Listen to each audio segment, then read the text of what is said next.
6 মাস আগে চোখে লঙ্কার গুঁড়ো ছিটিয়ে চম্পট দেয় দুষ্কৃতীরা। অবশেষে এই ঘটনায় 6 মাস বাদে গ্রেপ্তার 2। 6 মাস আগে সন্ধ্যাবেলা চোখে লঙ্কার গুঁড়ো ছিটিয়ে টাকা নিয়ে চম্পট দেওয়ায় 2 জনকে গ্রেপ্তার করল বর্ধমান থানার পুলিশ। ধৃতদের শুক্রবার বর্ধমান জেলা আদালতে পেশ করল পুলিশ 7 দিনের পুলিশ হেফাজতের আবেদন চেয়ে। ধৃতদের নাম শান্তনু চট্টোপাধ্যায় ওরফে ঝাকু ও টোটন ভকত।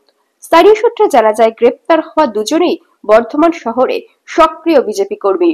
18 জুন সন্ধ্যায় বর্ধমান শহরের আলমগঞ্জ এলাকায় ব্যবসায়ী মনোজিৎ দে তার দোকান বন্ধ করে বাড়ির উদ্দেশ্যে ব্যাগে টাকা নিয়ে মোটরসাইকেলে রওনা দেয়। আলমগঞ্জে গুড়ের ব্যবসা আছে। মনোজিতের বাড়ির কাছে আসতেই চোখে লঙ্কার গুঁড়ো ছিটিয়ে ব্যাগ নিয়ে পালিয়ে যায় দুষ্কৃতীরা।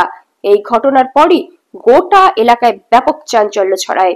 খবর পেয়ে বর্ধমান থানার আইসি নিজে ঘটনাস্থলে পৌঁছে ঘটনার বিষয় খতিয়ে দেখেন।